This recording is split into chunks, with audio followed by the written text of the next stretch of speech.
I'm going to talk a bit today about the work that we're doing in my lab. So a lot of the work that we do and a lot of the work that stems out of what I'm going to talk about today are come out of a series of methodological papers that we've published basically since 2013, 2014. And they all rely on two separate things. One, I think Manoj touched on this a little bit earlier, is the development of a subcortical atlas, which is derived from serial histological data, which has multiple definitions for the thalamus, including the Horion-Jones definition and the Shelton-Brandon-Warren definitions as well. And if anyone's interested in that, I'm more than delighted to talk about this.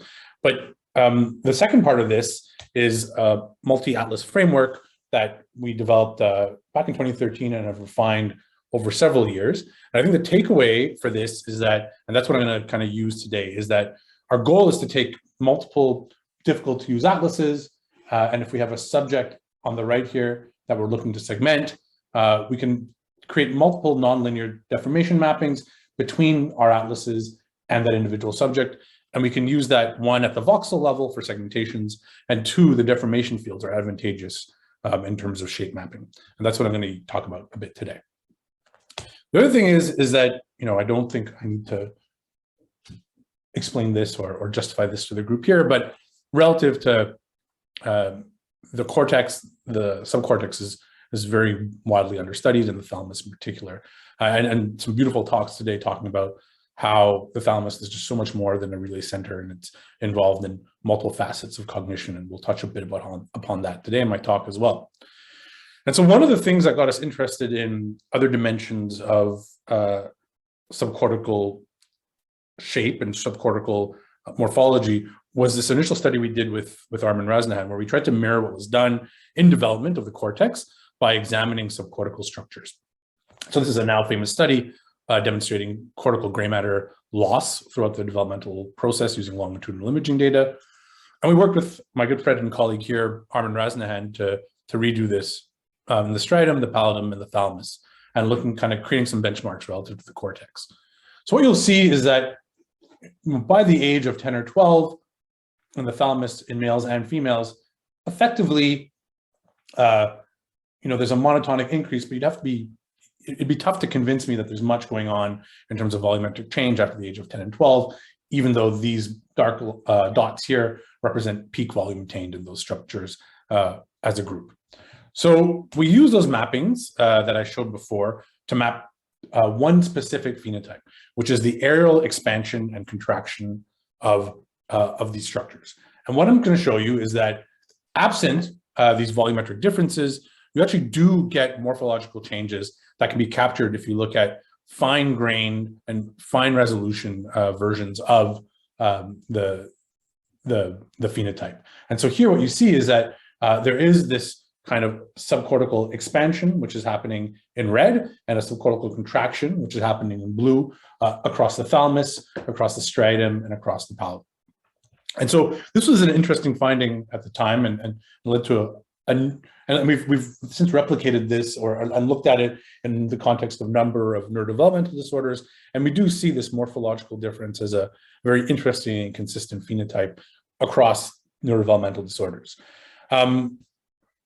We've done this over a number of years, and more recently I found this somewhat unsatisfying because we don't really understand its underpinnings.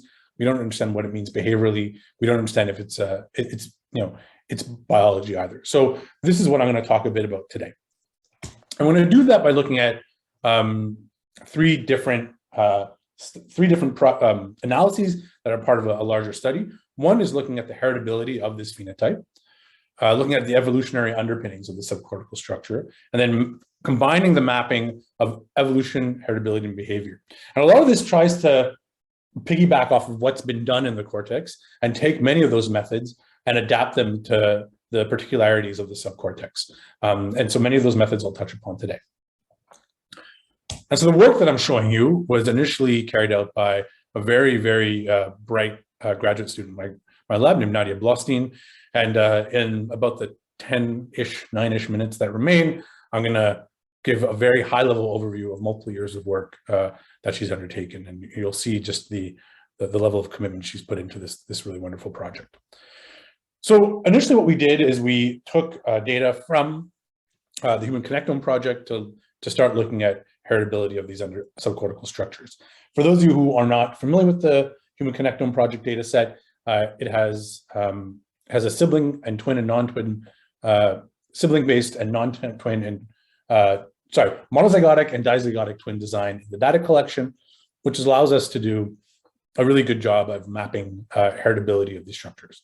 And so if we do that, what we see here on the left, moving left to right, is the heritability of all the structures we're looking at, including the thalamus here and these kind of the third cluster and the fourth cluster of this plot, moving from heritability while adjusting for age and sex, heritability while adjusting for age and total brain volume, and heritability of any of these structures, adjusting for sex and age, but looking at the shared heritability between volumes and total brain volume. And this is not, you know, a particularly mind-blowing result. It's just to show that these structures behave as we expect them to. These subcortical structures are meant to be highly heritable, and they are. And so this kind of validates that we're using these tools correctly, and that the population sample works well, behaves in the way that we expected it to. What we did do is then we adapted this heritability method to work at a vertex-wise level, where we looked at surface area expansion and contraction, so areal expansions and contractions, like one would do in cortical surface area, as a quantitative phenotype that we can use for analyzing heritability. And so what you see here is that although the overall volumetric overall volume is highly heritable, there is kind of a gradient of heritability going from back to front. So the way to interpret this is the spotlight, depending on what your contrast is, the spotlight is basically shining on the view that you're seeing. So here you're looking at the thalamus from the front, here you're looking at the thalamus from the back, here you're looking at the thalamus from the left-hand side, the right-hand side, top, bottom, and so on. And so, you know, not all vertices are created equal, and certainly some heritability measures don't even survive false discovery rate correction, is what we find in these little kind of dark light patches here. And it ranges from a very high heritability to less than 50% heritable. So the next thing we wanted to ask is, as has been done in cortical surface area studies, can we relate these heritability maps to maps of evolutionary expansion and contraction? And again, this is a place where we borrow heavily from the literature. There are beautiful studies by Hill and colleagues from David Van Essen's group and other groups that have looked at the expansion of the cortical manifold going from macaque to human. And so here we were privileged enough to get access to a beautiful data set of chimpanzees collected from the National Primate Center, given to us by Chet Sherwood, and through a collaboration with Armin Razanahan as well. And what we were able to do is we were able to develop our own, basically, M&I space for the chimp, which we have here. And we used ANTS registration to match the subcortical structures between the human average template. So in this case, the average of the templates that we use to do all our segmentations. And here, a few hundred chimpanzees that we were able to get from the National Primate Center. And because we have these aerial topological phenotypes that we've developed, and we've kind of created now, we're able to create kind of a hybrid space. So that's half chimp and half human. We can map the aerial expansion required to go from chimpanzee to human. And so that's what you see here. So these are the morphological changes above and beyond what you would expect in gross volume when one moves from chimpanzee to human in the striatum, the thalamus, and the pallidum. So in red here, you see these posterior expansions in the thalamus. Ventrally, you see these contractions, and so on. So here we have kind of some homologous phenotypes that we can then, that are in the same space, that we can then compare to one another. So finally, we asked the question, how are these surface-based aerial expansions and contractions related to behavior? For this, we use the multivariate analysis known as partial least squares, which looks for patterns of optimized covariance between two matrices. So in this case, we used a big chunk of the behaviors that are available in the Human Connectome project and our surface-based surface area measures. And here we're going to call this, because of lack of time, a cognitive latent variable. That's assumed 64% of the covariance in the data set. That shows a mapping between these blue bars here for mostly cognitive tasks, and in red bars here, kind of overall enlargement and expansion along the surface manifold of these structures. The other one that's more interesting to this particular talk is the second latent variable, which I'm going to call an effective latent variable. And that's what these three red bars, which load most heavily on this latent variable, represent. And these include kind of anger and affect, physical aggression, anger and hostility. And then also there's some self-regulation and impulsivity variables that load here related to the delayed discounting task.